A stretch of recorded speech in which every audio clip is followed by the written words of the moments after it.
ಇಲ್ಲಿರುವ 36 ಕಂಬ ಮತ್ತು ಕಮಾನುಗಳಿಗೂ ನಮ್ಮ ಜೀವನಕ್ಕೂ ಒಂದು ಸಾಮ್ಯತೆ ಇದೆ. ಒಂದು ದಿನ ಶರಣ ಬಸವೇಶ್ವರರು ಶರಣ ದಂಪತಿಗಳಾದ ಆದಿ ದೊಡ್ಡಪ್ಪ ಮತ್ತು ನೀಲಮ್ಮ ತಾಯಿ ಅವರ ಮನೆಗೆ ಬಂದು ತೊಟ್ಟಿಲಲ್ಲಿ ಆಡ್ತಿದ್ದಂತಹ ಅವರ ಮಗುವನ್ನ ಎತ್ತಿ ಚನ್ನಪ್ಪ ಎಂಬವರಿಗೆ ಕೊಟ್ಬಿಡ್ತಾರೆ. ಆಗಲೇ ಶರಣ ಬಸವೇಶ್ವರರು ಆದಿ ದೊಡ್ಡಪ್ಪ ಮತ್ತು ನೀಲಮ್ಮ ತಾಯಿಯವರ ಮಗನಾಗಿ ಇಲ್ಲೇ ನೆಲೆಸಿದ್ದು. ಆ ಸಮಯದಲ್ಲಿ ಅವರ ಕೈಗಳಿಂದ ಹಚ್ಚಿದಂತಹ ಈ ದೀಪ ಇಂದಿಗೂ ಆರಿಲ್ಲ. ಇದೇ ನಂದ ದೀಪ. ಆದಿ ದೊಡ್ಡಪ್ಪ ಶರಣರು ಮತ್ತು ಶ್ರೀ ಬಸವೇಶ್ವರರು ಶಿವಭಾವ ದಾಸೋಹ ಭಾವ ಏಕೀಕರಣಗೊಂಡು ಈಗ ಮಹಾದಾಸೋಹ ಪೀಠ ಆಗಿರೋದು.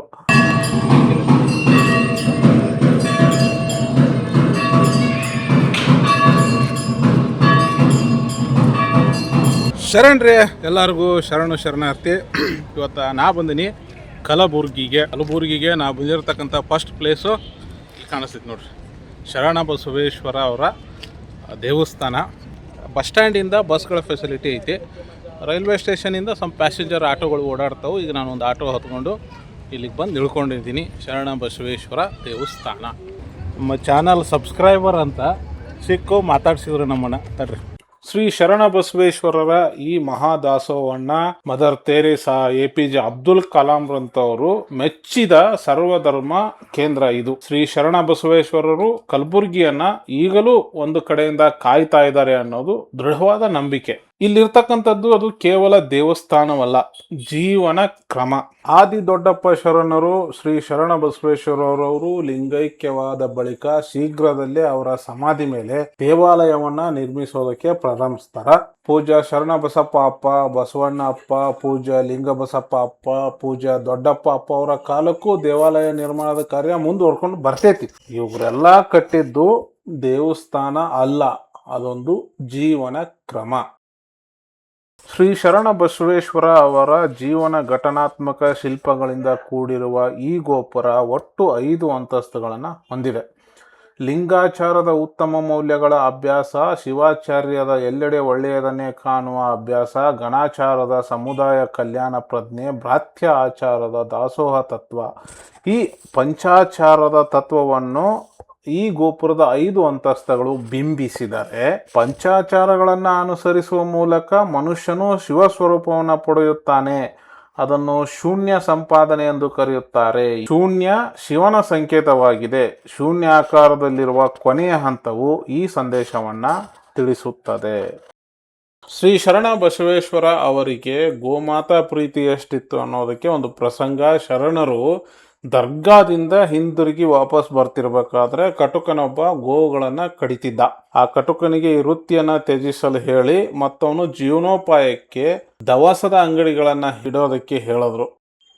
ದೇವಾಲಯದ ಪ್ರತಿಯೊಂದು ಗೋಡೆಯ ಮೇಲೆ ಕೋತಿಗಳ ಸಣ್ಣ ಸಣ್ಣ ಉಬ್ಬು ಶಿಲ್ಪಗಳಿದಾವೆ. ಇದರ ಅರ್ಥ ಮನಸ್ಸು ಮರ್ಕಟ, ಚಂಚಲ.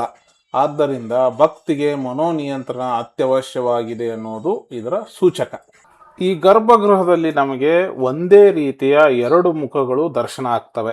ಶ್ರೀ ಶರಣ ಬಸವೇಶ್ವರರು ಬಲಭಾಗದಲ್ಲಿ ಮತ್ತು ಶ್ರೀ ಗುರು ಮರಳು ಸಿದ್ಧರು ಎಡಭಾಗದಲ್ಲಿ ಇದ್ದಾರೆ ಅನ್ನೋದು ನಮ್ಮ ಸಾಮಾನ್ಯ ಗ್ರಹಿಕೆ. ಶರಣ ಬಸವೇಶ್ವರರು ಗುರುತತ್ವ ಧ್ಯಾನಿಸುವ ಮೂಲಕ ಮತ್ತು ಗುರುವಿನ ಅನುಗ್ರಹದಿಂದ ಅವರು ಗುರುವಾಗಿದ್ದಾರೆ. ಈ 2 ಮುಖಗಳು ಈ ಸಾಧನೆಯ ಸಂಕೇತ. ವೀರಶೈವ ತತ್ವದ ಪ್ರಕಾರ ಗುರು ಮತ್ತು ಶಿಷ್ಯರ ನಡುವೆ ಯಾವುದೇ ವ್ಯತ್ಯಾಸ ಇರೋದಿಲ್ಲ. ತನ್ನ ಪರಿಪೂರ್ಣ ಸಾಧನೆಯ ಮೇಲೆ ಶಿಷ್ಯ ಗುರುವಾಗುತ್ತಾನೆ. ಆ ಹಂತವನ್ನು ಆತ್ಮದ ಸಾಕ್ಷಾತ್ಕಾರ ಅಂತ ಕರೀತಾರೆ. ಈ ತತ್ವವನ್ನ ಮನಸ್ಸಿನಲ್ಲಿಟ್ಕೊಂಡು ನಾವು ಭಕ್ತರಾದವರು ಮೂರ್ತಿಯ ದರ್ಶನವನ್ನ ಪಡ್ಕೋಬೇಕು. ಮಹಾದಾಸೋಹಿ ಶರಣ ಬಸವೇಶ್ವರರು 1764ರಲ್ಲಿ ಅರಳಗುಂಡಿ ಎಂಬಲ್ಲಿ ಜನಿಸ್ತಾರೆ. ಸಂಗಮ್ಮ ಮತ್ತು ಮಲ್ಕಪ್ಪ ಅವರ ತಾಯಿ ಮತ್ತು ತಂದೆ ಗುರು ಲಿಂಗ ಜಂಗಮ ಇವರ ಆರಾಧನೆ 8ನೇ ವರ್ಷದಲ್ಲಿ ಇಷ್ಟಲಿಂಗ ದೀಕ್ಷೆಯನ್ನ ಪಡ್ಕೊಂಡ್ರು. ರಂಗಮಂಟಪದ ಮಧ್ಯದಲ್ಲಿರುವ ಈ ಸುಂದರವಾದ ಆಮೆಯ ಮುಖವು ಸಮಾಧಿಯ ಕಡೆಗೆ ಇದೆ. ಇದು ಇಂದ್ರಿಯಗಳನ್ನ ನಿಯಂತ್ರಿಸುವ ಸಂಕೇತ. ಇಲ್ಲಿರುವ 36 ಕಂಬ ಮತ್ತು ಕಮಾನುಗಳಿಗೂ ನಮ್ಮ ಜೀವನಕ್ಕೂ ಒಂದು ಸಾಮ್ಯತೆ ಇದೆ. ದೇಹವೇ ಒಂದು ಪವಿತ್ರವಾದ ದೇವಾಲಯವ. ನಾವು ನಮ್ಮ ದೇಹವನ್ನ ದೇವಾಲಯವನ್ನಾಗಿ ಮಾಡಿಕೊಳ್ಳಬೇಕು ಮತ್ತು ನಮ್ಮ ಆತ್ಮದಲ್ಲಿರುವ ಪರಮಾತ್ಮನನ್ನ ಪೂಜಿಸಬೇಕು. ದೇಹವೆಂಬ ದೇವಾಲಯವು 36 ತತ್ವಗಳನ್ನು ಹೊಂದಿರಬೇಕು ಅನ್ನೋದು ಒಂದು ನಿಯಮ. ಪಂಚಭೂತಗಳು, ಪಂಚ ಜ್ಞಾನೇಂದ್ರಿಯಗಳು, ಪಂಚಕ್ರಿಯೆಗಳು, ಪಂಚ ಕರ್ಮೇಂದ್ರಿಯಗಳು, ಪಂಚ ಅಂತಃಕರಣಗಳು, ಪಂಚವಾಯುಗಳು, ಪಂಚಕಲಗಳು, ಪಂಚ ಷಡ್ಯಾಕ್ಯಗಳು, ಶಿವತತ್ವಗಳು, ಹೀಗೆ 36 ತತ್ವಗಳು ದೇಹವೆಂಬ ದೇವಾಲಯದಲ್ಲಿ ಇರಬೇಕು ಅನ್ನೋದು ಒಂದು ತತ್ವ. ಇದು ದೇವಸ್ಥಾನದ ಪ್ರದಕ್ಷಿಣಾ ಪಥ ಮತ್ತು ಗರ್ಭಗುಡಿಗೆ ಇರ್ತಕ್ಕಂಥ ಚಿಕ್ಕ ಚಿಕ್ಕ ಕಿಂಡಿಗಳಲ್ಲಿ ನಾವು ಗರ್ಭಗುಡಿ ಒಳಗಡೆ ಇರ್ತಕ್ಕಂಥ ಶರಣರನ್ನ ನೋಡಿ ಕಣ್ ತುಂಬ್ಕೋಬಹುದು. ಮತ್ತು ಇದು ಗರ್ಭಗುಡಿಯ ಮುಂದಿನ ಭಾಗ. ಈ ಗುಡಿಗೆ ಹತ್ತುವಾಗರಿ ಒಂದು ಭಾಗದಾಗ 4 ಮೆಟ್ಲುಗಳಿದ್ರೆ ಇನ್ನೊಂದು ಭಾಗದಾಗ 3 ಮೆಟ್ಲುಗಳು ಇರ್ತವೆ. 3 ಮೆಟ್ಲುಗಳು ಅಂತಂದರೆ 3 ಕೊಳಕುಗಳಾದಂತಹ ಅನವಮಲ, ಕಾರ್ಮಿಕ ಮಲ, ಮಾಯಮಲ, ಈ ಬಂಧನಗಳಿಂದ ಮುಕ್ತರಾಗಬೇಕು ಅಂದಾಗ ಮಾತ್ರ ಮನುಷ್ಯ ಆಂತರಿಕ ಶುದ್ಧನಾಗ್ತಾನೆ ಅಂತ ಎನ್ನುವ ಸಂಕೇತವಾದರೆ, 4 ಮೆಟ್ಟಿಲುಗಳು 4 ಅಂತಃಕರಣಗಳ ಸಂಕೇತಗಳನ್ನು ತೋರಿಸ್ತವೆ. ಭಕ್ತರು 4 ಮೆಟ್ಟಿಲುಗಳನ್ನು ಹತ್ತುವಾಗ ಅಂತಃಕರಣಗಳನ್ನು ಶುದ್ಧೀಕರಿಸುವ ಬಗ್ಗೆ ಜಾಗೃತರಾಗಿರಬೇಕು ಅನ್ನೋದು ಈ ಮೆಟ್ಟಿಲುಗಳ ಸಂಕೇತ. ಯೋಗಶಾಸ್ತ್ರದ ಪ್ರಕಾರ ಹಾವಿನ ಉಬ್ಬು ಶಿಲ್ಪ ಕುಂಡಲಿನಿಯ ಶಕ್ತಿಯ ಸಂಕೇತವಾಗಿದೆ. ಇದು ಶಿವಯೋಗವನ್ನ ಸಾಧಿಸುವವನು ತನ್ನ ಕುಂಡಲಿನಿ ಶಕ್ತಿಯನ್ನ ಸಹಸ್ರಾರ ತಂತ್ರದ ಕಡೆಗೆ ವಿಸ್ತರಿಸಬೇಕು ಎನ್ನುವುದು ಇದರ ಸಂಕೇತ. 1789ರಲ್ಲಿ ಮಹಾದಾಸೋಹಿ ಶ್ರೀ ಶರಣ ಬಸವೇಶ್ವರರು ತಮ್ಮ ಊರನ್ನು ತೊರೆದು ಕಲ್ಯಾಣಕ್ಕಾಗಿ ಹೊರಟರು. ಆದಿದೊಡ್ಡಪ್ಪ ಶರಣರಿದ್ದರು. ಅವರ ಆಹ್ವಾನದ ಮೇರೆಗೆ ಅವರು 1793ರಲ್ಲಿ ಕಲಬುರಗಿಗೆ ಬಂದು ದಾಸೋಹ ಮಹಾಮನೆಯಲ್ಲಿ ಶಾಶ್ವತವಾಗಿ ಅವರ ಮಗನಾಗಿ ಉಳಿಯಲು ನಿರ್ಧರಿಸ್ತಾರೆ. ಒಂದು ದಿನ ಶರಣ ಬಸವೇಶ್ವರರು ಶರಣ ದಂಪತಿಗಳಾದ ಆದಿ ದೊಡ್ಡಪ್ಪ ಮತ್ತು ನೀಲಮ್ಮ ತಾಯಿ ಅವರ ಮನೆಗೆ ಬಂದು ತೊಟ್ಟಿಲಲ್ಲಿ ಆಡ್ತಿದ್ದಂತಹ ಅವರ ಮಗುವನ್ನು ಎತ್ತಿ ಚನ್ನಪ್ಪ ಎಂಬವರಿಗೆ ಕೊಟ್ಬಿಡ್ತಾರೆ. ಕನ್ಯದವರಿಗೆ ತಮ್ಮ ಮಗನನ್ನು ಇನ್ನೊಬ್ಬರಿಗೆ ನೀಡುತ್ತಿದ್ದರೂ ಶರಣ ದಂಪತಿಗಳು ಚಿಂತಿಸಲಿಲ್ಲ, ಒಂದೇ ಒಂದು ಮಾತನ್ನು ಕೂಡ ಆಡಲಿಲ್ಲ. ಆಗಲೇ ಶರಣ ಬಸವೇಶ್ವರರು ಆದಿ ದೊಡ್ಡಪ್ಪ ಮತ್ತು ನೀಲಮ್ಮ ತಾಯಿಯವರ ಮಗನಾಗಿ ಇಲ್ಲೇ ನೆಲೆಸಿದ್ದು ಅದೇ ಈ ಪ್ರಸಂಗ. ಇವೆಲ್ಲವೂ ದಾಸೋಹ ಮಹಾಮನೆಗೆ ಬಂದಿರತಕ್ಕಂತಹ ನೆನಪಿನ ಕಾಣಿಕೆಗಳು, ಪ್ರಶಸ್ತಿಗಳು, ಸ್ಮರಣಿಕೆಗಳು ಇತ್ಯಾದಿ ಇತ್ಯಾದಿ. ಇಲ್ಲಿ ಪ್ರತಿ ಅರ್ಧ ಗಂಟೆಗೊಮ್ಮೆ ಪೊಲೀಸರು ಬಂದು ಈ ಗಂಟೆ ಹೊಡಿತಾರಂತ. ಯಾರು KSRTC ಕಂಡಕ್ಟರ್ 1993ರಲ್ಲಿ ಮಾಡಿಸಿದ್ದಂತ. ಈ ದಾಸೋಹದ ಮನೆ ಒಳಗಡೆ ಬಂದರೆ ನಮಗೆ ಈ ಥರ ಒಂದು ವಿಶಾಲವಾದ ದಾಸೋಹದ ಮನೆಯನ್ನು ನೋಡ್ತೀವಿ. ಮತ್ತು ಈ ಅಪ್ಪಗಳಿಗೆ ಬಂದಿರತಕ್ಕಂತಹ ವಿವಿಧ ಪ್ರಶಸ್ತಿ ಪ್ರಮಾಣ ಪತ್ರಗಳು ಎಲ್ಲವೂ ಕೂಡ ಇಲ್ಲಿ ಸ್ಟೋರ್ ಮಾಡಿಟ್ಟಿರ್ತಾರೆ. ಅವುಗಳನ್ನು ಕೂಡ ನಾವು ನೋಡ್ಬೋದು. ಇದು ದಾಸೋಹದ ಮನೆಯೊಳಗಿನ ಒಂದು ನೋಟ. ಸೊ ನಾನೀಗ ಈ ದಾಸೋಹ ಮಹಾಮನೆಯ ಪೀಠ, ಸ್ವಾಮೀಜಿಯವರ ಪೀಠ ಐತಲ್ಲ ಅಲ್ಲಿ ಹೋಗ್ಬೋದ್ರ? ಹೋಗ್ರಿ. ಇವರು ಸ್ವಾಮೀಜಿ. ಅವೆಲ್ಲ ಪವಾಡಕ್ಕೆ ಸಂಬಂಧಪಟ್ಟಂಥ ಉಬ್ಬು ಶಿಲ್ಪಗಳು. ಅದು ಶಿವಶರಣರ ಅವತಾರಕ್ಕೆ ಸಂಬಂಧಪಟ್ಟಂಥ ಪೇಂಟಿಂಗು, ಶಿವಲಿಂಗಗಳು, ನಂದಿ, ಮತ್ತು ಇದು ಪೀಠ. ಸೊ ಬ್ಯೂಟಿಫುಲ್ ನೋಡ್ರಿ.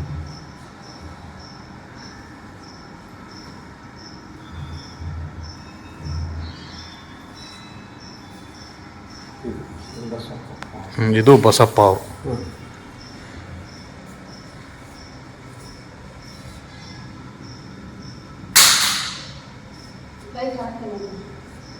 ದಾಸೋಹ ಮಹಾಮನೆಯ ಪೀಠ ಹಂಗಿದೆ ನೋಡ್ರಿ, ಎಷ್ಟು ಅದ್ಭುತವಾಗಿದೆ.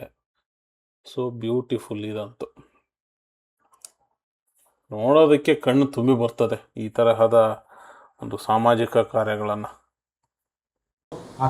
ದಾಸೋಹಕ್ಕೆ ಭಕ್ತರು ಕೊಟ್ಟಂತಹ ಕಾಣಿಕೆಗಳು, ಉಗ್ರಾಣ, ಜೋಳ, ಈ ಥರದ್ದು 2 ಗೋಡನ್ಗಳಿದಾವೆ ಇಲ್ಲಿ. ಎಲ್ಲ ಭಕ್ತರು ದಾಸೋಹ ಕೊಟ್ಟಿರ್ತಕ್ಕಂಥದ್ದು ಗೋಡೌನ್ ಇದು. ಕೂಡ ಭಕ್ತರು ಕೊಟ್ಟಂತಹ ವಸ್ತುಗಳನ್ನು ಇಟ್ಟಿರ್ತಕ್ಕಂಥ ಇನ್ನೊಂದು ಗೋದಾಮು. ಮಹಾಮನೆಯ ಒಳಗಡೆ ಇರ್ತಕ್ಕಂತಹದ್ದು ನಂದಾ ದೀಪ, ಎಂದೂ ನಂದದ ದೀಪ ಇಲ್ಲೈತೆ ನೋಡ್ರಿ.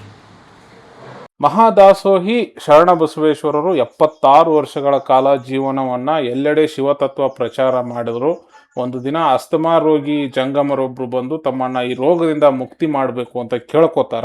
ಶರಣಬಸವೇಶ್ವರರು ಸ್ವತಃ ಆ ರೋಗವನ್ನ ತಾವು ತಗೊಂಡು ಜಂಗಮರನ್ನ ಸಮಸ್ಯೆಯಿಂದ ಮುಕ್ತರಾಗಿ ಮಾಡ್ಕೋತಾರ. 1822ರಲ್ಲಿ ಶರಣಬಸವೇಶ್ವರರು ಇಷ್ಟಲಿಂಗವನ್ನ ಪೂಜಿಸಿ ಲಿಂಗರೂಪಿಯಾದ್ರು, ಅಂದ್ರೆ ಲಿಂಗೈಕ್ಯರಾದ್ರು. ಆ ಸಮಯದಲ್ಲಿ ಅವ್ರ ಕೈಗಳಿಂದ ಹಚ್ಚಿದಂತಹ ಈ ದೀಪ ಇಂದಿಗೂ ಆರಿಲ್ಲ. ಇದೇ ನಂದಾ ದೀಪ, ಈಗಲೂ ಬೆಳಗ್ತಾನೆ ಇದೆ. ಪತ್ರಿ ಗಿಡ, ಕಿಚನ್ ಒಳಗಡೆ ಇರ್ತಕ್ಕಂಥದ್ದು ಪತ್ರಿ ಗಿಡ, ನಂದಾ ದೀಪದ ಮುಂದೆ ಬೆಳೆದಿರುವಂತಹ ಪತ್ರಿ ಗಿಡ ಮತ್ತು ಬಾವಿ. ಆದರೆ ದಾಸೋಹದ ಮನೆಯ ಕಿಚನ್ ಇದು.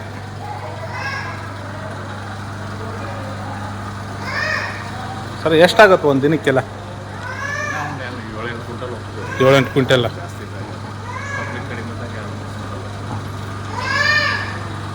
ಹಾಂ, ಇದು ಮೇನ್ ವಿಶೇಷ. ಇದು ಜೋಳದ ನುಚ್ಚು, ಇದು ಅನ್ನ, ಸಜ್ಜಕ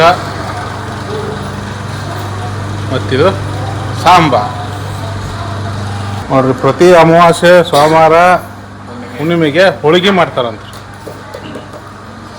ಸರ್ ಎಷ್ಟು ದೊಡ್ಡ ದೊಡ್ಡ ಮಾಡ್ತಾರೆ ಹೋಳಿಗೆ? ಇಲ್ಲಿ ನೋಡ್ರಿ, ಹೋಳಿಗೆ ಇದು ಎಷ್ಟು ದೊಡ್ಡದೈತು.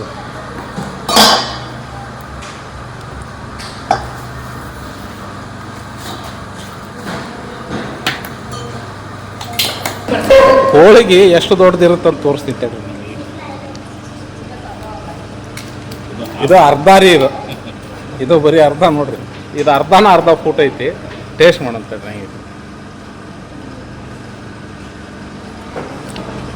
ಸೊಗದಾಗಿದೆ. ಗೋಧಿ ಹಿಟ್ಟು ಅಲ್ರಿ ಇದು? ಗೋಧಿ ಹಿಟ್ಟು. ಹಾಂ, ಕಡಲೆಬೇಳೆ, ಗೋಧಿ ಹಿಟ್ಟಿಂದು ಬೆಲ್ಲ. ಹೌದು, ಮೈದಾ ಹಿಟ್ಟಿಗೂ ಇದಕ್ಕೂ ಅಜಗಜಾಂತರ ಫರ್ಕ್ ಬರೋದೈತೆ.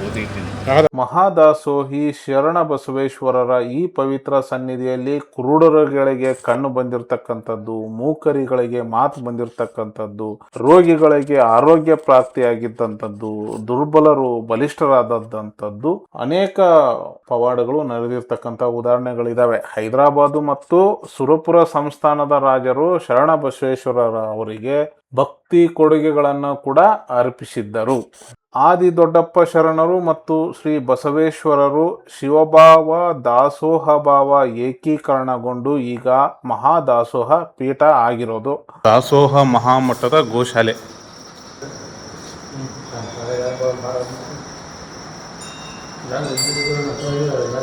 ಎಷ್ಟಿದಾವ ಯಜಮಾನ್ರೆ ಗೋಗಳು? ಆ ಹೊಲ್ದಾಗ ಎಷ್ಟು ಇರ್ತಾವ? ಒಂದು ಶವ 200 ಮೇಲೆ. ಇಷ್ಟಾತ್ ನೋಡ್ರಿ ಶರಣ ಬಸವೇಶ್ವರ ಅವರ ದೇವಸ್ಥಾನ, ದರ್ಶನ, ದಾಸೋಹ, ಆಮೇಲೆ ನಂದಾದೀಪ ಎಲ್ಲವೂ ಸಖತ್ತಾಗಿತ್ತು. ಶ್ರೀ ಶರಣ ಬಸವೇಶ್ವರ ಅವರ ಪುರಾಣದ 12ನೇ ಸಂಧಿಯಲ್ಲಿ ಒಂದು ಪ್ರಸಂಗ ಬರುತ್ತೆ. ಒಮ್ಮೆ ಬಂದೇ ನವಾಜರ ದರ್ಗಾದೊಳಗಡೆ ಅದನ್ನು ಡೋರ್ ಲಾಕ್ ಮಾಡಿಕೊಂಡು ಗಂಧ ಲೇಪಿಸ್ತಿರ್ತಾರೆ. ಶರಣ ಬಸವೇಶ್ವರರು ಅಲ್ಲಿಗೆ ಹೋಗ್ತಾರೆ. ಅವರು ಗಂಧ ಲೇಪಿಸದೆ ಬಿಟ್ಟಂತಹ ಒಂದು ಬಿರುಕನ್ನ ತೋರಿಸಿದ್ರು ಅವ್ರಿಗೆ. ಆದ್ರೆ ಅಲ್ಲಿದ್ದಂತಹ ಮುಸ್ಲಿಮ್ರು ನೀನು ಹಿಂದೂ ಇಲ್ಲಿಗೆ ಯಾಕೆ ಬಂದೆ ಅಂತ ಹೇಳಿ ಅವರನ್ನ ಅಲ್ಲಿದ್ದ ಹೊರಗೆ ಕಳಿಸ್ತಾರೆ. ಆದ್ರೂ ಈ ಶರಣರು ಮತ್ತೆ ಮತ್ತೆ ಅಲ್ಲಿಗೆ ಬಂದು ಏನು ಗಂಧ ಲೇಪಿಸದೆ ಬಿಟ್ಟಿದ್ದಂತಹ ಬಿರುಕನ್ನ, ಅದು ಯಾರಿಗೂ ಕಾಣಿಸ್ತಿರ್ಲಿಲ್ಲ, ಶರಣ ಬಸವೇಶ್ವರರಿಗೆ ಮಾತ್ರ ಕಾಣಿಸ್ತಿತ್ತು. ಅವಾಗ ಇವರೇ ಖುದ್ದಾಗಿ ಆ ಬಿರುಕಿಗೆ ಗಂಧವನ್ನ ಲೇಪಿಸ್ತಾರೆ. ನಂತರದಲ್ಲಿ ಅಲ್ಲಿನ ಮುಸ್ಲಿಮರು ಕೂಡ ಶರಣ ಬಸವೇಶ್ವರ ಅವರಿಗೆ ಗೌರವ ಕೊಟ್ಟು ಭಕ್ತಿಯಿಂದ ಕಾಣೋದಕ್ಕೆ ಸ್ಟಾರ್ಟ್ ಮಾಡ್ತಾರೆ. ಅದೇ ಖ್ವಾಜಾ ಬಂದೇ ನವಾಜ್ ದರ್ಗಾಕ್ಕೆ ಈಗ ನಾನು ಬಂದೀನಿ. ಇದೇ ದರ್ಗಾಕ್ಕೆ ಶರಣ ಬಸವೇಶ್ವರ ಅವರು ಗಂಧವನ್ನ ಲೇಪಿಸಿದ್ರು. ಈ ದರ್ಗಾದ ಬಗ್ಗೆನೇ ಮತ್ತು ಇಲ್ಲಿನ ಸೂಫಿ ಸಂತರ ಬಗ್ಗೆ ಇನ್ನೊಂದು ಪ್ರತ್ಯೇಕ ವಿಡಿಯೋದಲ್ಲಿ ವಿವರವಾಗಿ ಹೇಳ್ತೀನಿ. ದರ್ಗಾ ಹಿಸ್ಟಾರಿಕಲ್ ಪ್ಲೇಸು ತುಂಬ ಚೆನ್ನಾಗೈತ್ರಿ. ಒಳಗಡೆ ಅಲೌ ಮಾಡಂಗಿಲ್ಲ ವಿಡಿಯೋ ಮಾಡೋಕ್ಕೆ ದರ್ಗಾದ ಒಳಗಡೆ. ಸೊ ಹೊರಗಡೆ ಏನೈತೆ ಅದನ್ನು ನಾನು ನೋಡಿದ್ದೀನಿ. ಒಳಗಡೆ ಡ್ಯೂಮ್ ಚೆನ್ನಾಗಿದೆ, ಗ್ಲಾಸಲ್ಲಿ ತುಂಬ ಚೆನ್ನಾಗಿ ಮಾಡಿದ್ದಾರೆ.